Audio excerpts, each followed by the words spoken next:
Alright, it is 10:15 on Wednesday, and my Parker just got here, so I was going to unbox it, make sure it got here okay and works and everything. So bring it over,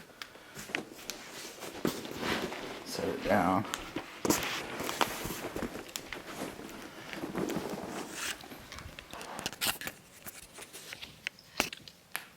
Pretty quick shipping. I think he put it in the mail on Friday. I'll set this down actually.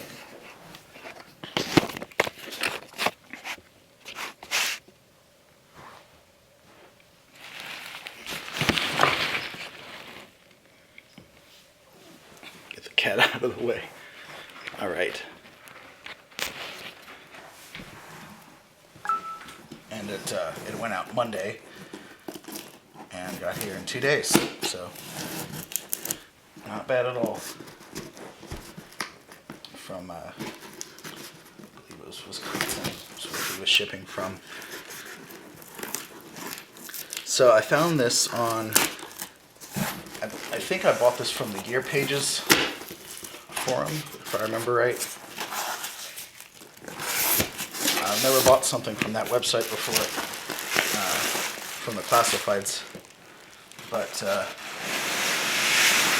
it looks like a good forum. I've been on there for a little while. It tends to be more higher end stuff that people post, which is pretty cool if that's what you're looking for. So, alright, we got the case here. It's a little bit, beat up and dirty, but it's a 20-year-old guitar, so that's kind of expected. This is a 1997. There goes my cat in the box, of course. This is a 1997 Parker Fly Artist, which, let's see if we can figure out how to open this. That's interesting. This is extraordinarily light, although Parker, so there we go. Oh, okay. Looks like one of the things here is busted, but that's fine. There's 4 of them. I'm not too worried about it. I tend to use gig bags anyway. I'll probably just hold on to this in case I ever sell it. So, okay, here we are. Parker Fly Artist.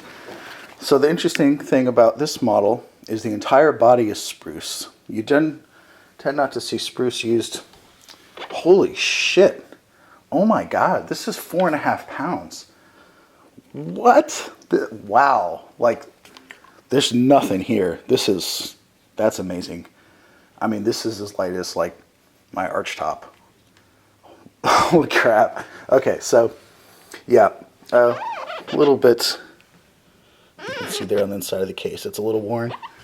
But again, 20 years old. So, as I was saying, spruce tend not to see this on solid body guitars because it's very soft. Gives it a warmer sound than something like maple or ash that you might see on, most electrics. I love this color. They call it butterscotch. So it's similar to a natural finish that you might see on like an acoustic guitar like a Spruce top.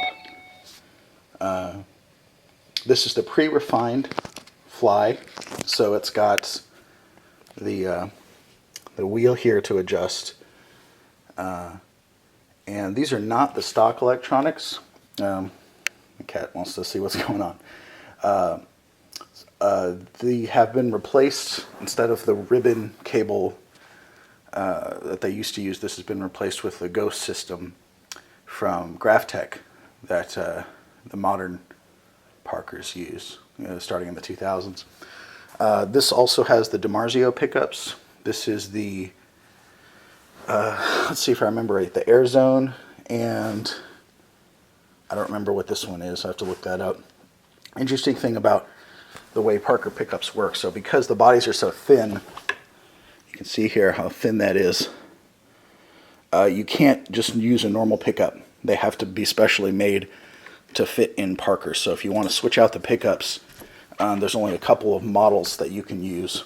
The modern Parkers use Seymour Duncans, and I know Ed Roman's shop in Las Vegas can swap out pickups for you because they figured out how to do that. But normally there's just a couple of models for you to choose from between DiMarzio and Parker. DiMarzio and Seymour Duncan. So as far as the way the electronics are set up on this, we've got master volume for the magnetics, tone for the magnetics, three-way switch just like a Les Paul for those three pickups, the two pickups, the three positions. And then over here, these two knobs rather, the toggle, are for the piezo built into the bridge to give you kind of a pseudo acoustic type tone. So we have a master volume. It's not a master, it's just a volume because there's only, it's all summed. All 6 strings are summed to one output. So you have a volume for the piezo bridge, a tone for the piezo bridge, and then this is a mini toggle, 3-way toggle for magnetic pickups only, a blend between the magnetics, whatever volume is here, regardless of the way the 3-way switch, this one is set, and the piezo. And then the third position is just the piezo bridge by itself, which defeats these knobs and this switch. So, yeah, it has a carbon fiber skin, or exoskeleton they call it, on the entire back, and you can see here where it meets with the spruce body, and that gives it a lot of extra strength and makes them possible to use a soft wood like spruce without worrying about structural integrity problems. It's also, I tend to use heavier strings. This is set up, this is a 25.5-inch scale. You can see how loose the strings are. Feels like you loosened them in shipping too. But I use usually 12s or 13s. On a 25.5-inch scale, I'm probably going to set this up with 11s, just because that's a little bit longer scale length than I usually go for to make it easier to bend. But for tone reasons, I tend to like the heavier strings, especially on something like this that is really designed more for a metal type sound. So let's head over to the amps, make sure the electronics work, and hear it. So set that there for a second. So I'm running a couple things here to try it out with. I have a Friedman. This is the PT20. Pink Taco is what the PT stands for. So this is a JTM 45, a Plexi, clone. Basically, it's a boutique version made by Dave Friedman, hand-wired, point-to-point, EL34. It's a nice amp, single channel, 20 watts. Great sounding little guy, and the matching 112 closed back with a sleshing green back. This is a Fargen Custom Shop 10th anniversary model based on his Blackbird. So what's different is this is 30 watts instead of the normal Blackbird, I think, is 40. It has a bright switch here, single channel again, long tail reverb. It's pretty similar to a Vibrolux circuit. Really great clean amp. I usually use an AB box with those two, or sometimes I'll just use, if I want kind of a Marshall tone, I've got this JHS Sweet Tea. The left side of that is the same pedal as their JHS Angry Charlie, which is a kicked up Charlie Brown JHS pedal. It's a pretty heavy Marshall type sound.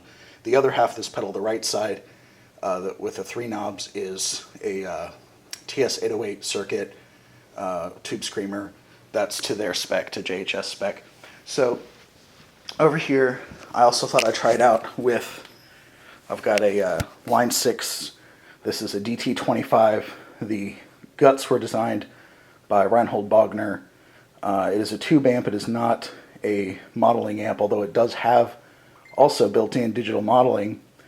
for the low volume mode, so that you can run it at bedroom volume without sounding like shit, which normally happens with tube amps when you turn them down too softly. So yeah, to start off, let's go with the Fargen. And let's see. This is a cool little guy. I just bought this and I decided it's not for me, so I'm selling it. A friend of mine is buying it from me. This is a Roger Murillo. You can see here on the headstock. So Roger usually makes basses, actually, but this was a custom order, and I don't know why the buyer decided, the original buyer, the guy who custom ordered it, decided to get rid of it. My guess is that he decided it was too small for him. It is a short scale. It's 22 inches. You can see how tiny it is. I'll hold the Parker up next to it. So it's considerably smaller, even though Parkers themselves are actually pretty small and thin. But yeah, 22-inch scale, very narrow nut width. I think it's like I can't remember, 1 3/4 or something. And it has a floating bridge, which you rarely see, a non-adjustable floating bridge on a solid body electric. I don't know if I've actually ever seen that before. And then it's got an EMG. That's their version of the P90. It's not their ceramic one. This is it's called the P60A. Great sounding pickup, very clear, but still very fat. And it has, you can see the 9-volt right there for that. But yeah, it's a really nice guitar. I like it. It's just, this is a really narrow nut width. You can see that compared to the Parker. And it's too tiny for me. I can't play chords on that. So, okay. Let's set this up over here. So I've got a wide angle lens on my camera so that you can kind of see what's going on. I'm sorry, I don't know where my tripod is, so I've just got this on a chair. Pull this over here.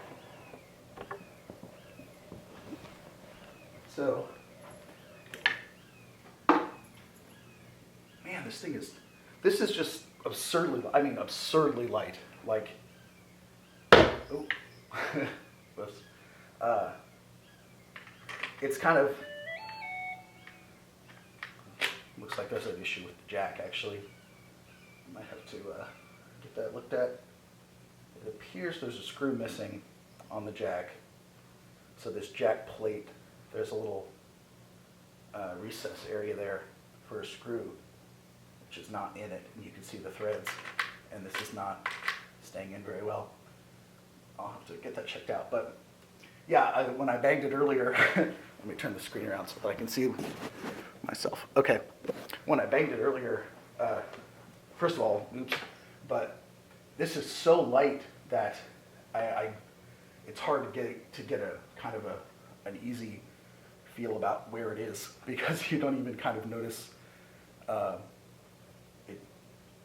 got to get used to that. So get the volume down. I'm assuming all the way left is the magnetics. Let's hear it. So we'll start with this up, and then I'll turn the amp up.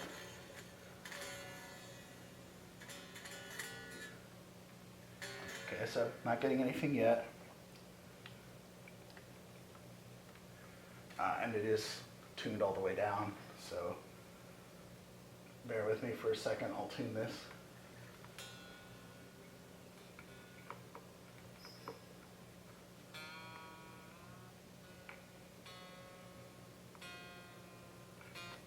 It's got a floating bridge, so this might take a minute.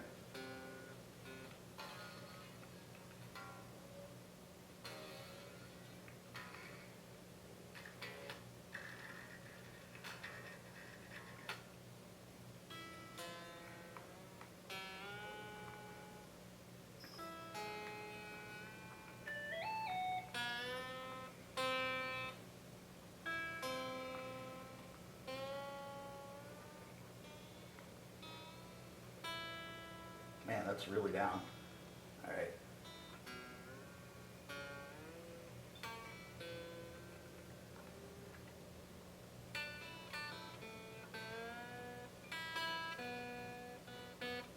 I'm gonna have to come back and do this again because every time I tune a string, the other ones all go out because it's floating.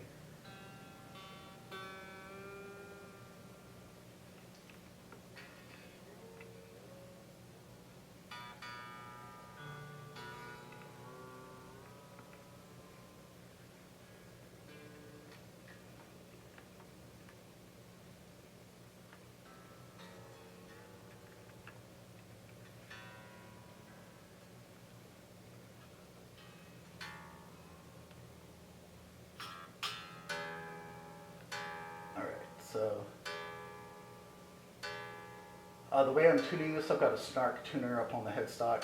It uses the vibration of the body to catch the frequency. So even if the electronics don't work or the volume is turned all the way down, you can still tune.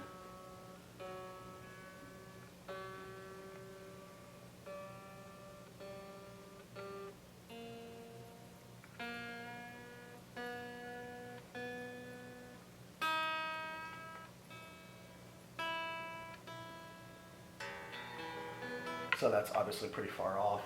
And again, that's just because it has a floating bridge. So when you tighten one string, the others go out.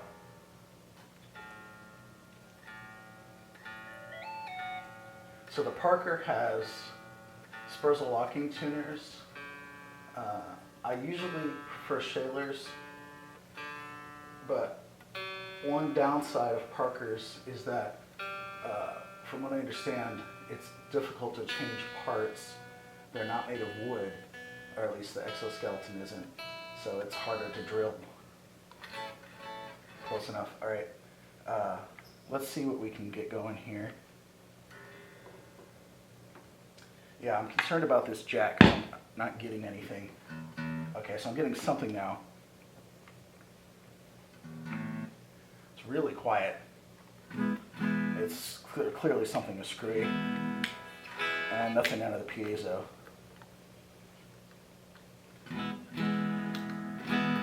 Yeah, this should be much, much louder than this. I don't know if there's a dead battery. I don't think. Yeah, okay, something's up with the jack. I'm going to try a different cable just to make sure that it's not the cable, even though I was just using this cable last night with another guitar and it was okay. So I'm using Megami. These are their gold cables. Yeah, it's not, I don't know if you can see that on the camera. I'll get it closer so you can see, but here we go. So you can see on the jack, if it's in focus there, that there's a little hole on the outer rim of it where a screw goes, and it's missing.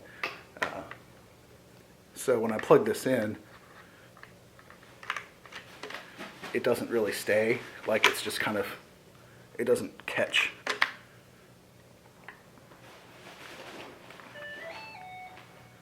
So plugging this back in, turn the volume all the way out.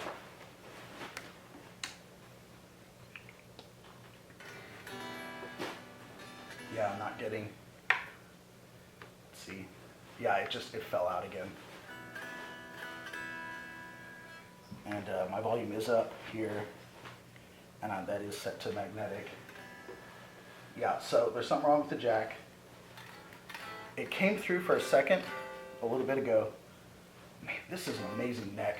I love this neck. It's very thin, but it's not like,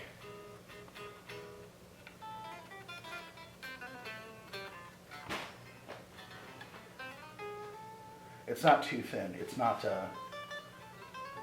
I've played some guitars, you know, Ibanez type, that were so thin that you couldn't get a good grip. This is not that thin, but yeah, so it feels great. I wish I could say if I liked how it sounded. Um, but I'll have to see if I can get the jack fixed. Yeah, it's not really, I don't know if you can see this on the tape, but it's not. It's just, it kind of falls out when you touch it, compared to like this guitar, for example. When you stick it in, you can hear it click like very solidly, and it doesn't move like that, and it takes some effort to pull it out. This one, when you push it in, there's nothing catching, and it doesn't take much effort at all to get it to, I'm barely touching it and it's coming out. So I'm going to try holding it in. The volume on here is up, the volume on the guitar is up. You should hear something. Just to make sure. Oh, I'm an idiot. Amp was on standby. Let's try that again. Yeah, so again, it is just slipping out. You can hear it coming through the amp. But even when I'm holding it in, it's still very quiet. This amp is normally quite loud at this volume. It's a quarter of the way up, a third of the way up actually. Just to give you a comparison, I'm going to unplug. I'm not going to touch the volume knob. I'm just going to unplug that cable so that I can show you what this one sounds like. Again, this is an active pickup, but here's what this one sounds like at the volume with the amp. So I've got another guitar here with a passive humbucker, just to give you an example of the output difference. This is a Michael Rowley custom-made, it's called a Texas Twister model, but it's passive. So here's the output of another passive humbucker, same volume. So yeah, it's not that. Okay, so I'll have to get that looked at.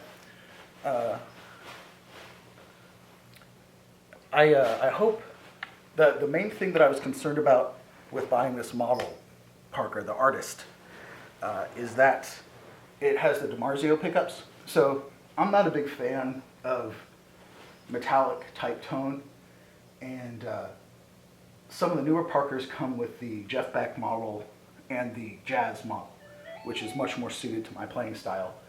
But I did want one that was not stupid expensive.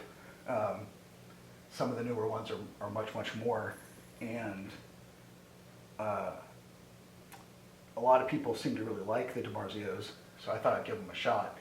Unfortunately, I can't report on how they sound today, but the guitar itself is, first of all, very light, which is very important to me. I have serious back problems. I'm actually in a pain right now, which is why I sound weird. But the reason that I bought this guitar is because it's 4.5 pounds versus, you know, even this one, this Rowan is chambered, and it's quite light. I mean, it's a smaller bodied guitar, and like I said, it is chambered, but it's about 6 pounds, which for me is actually a problem. Yeah, so it seems like it's a good guitar. It's definitely built pretty solidly.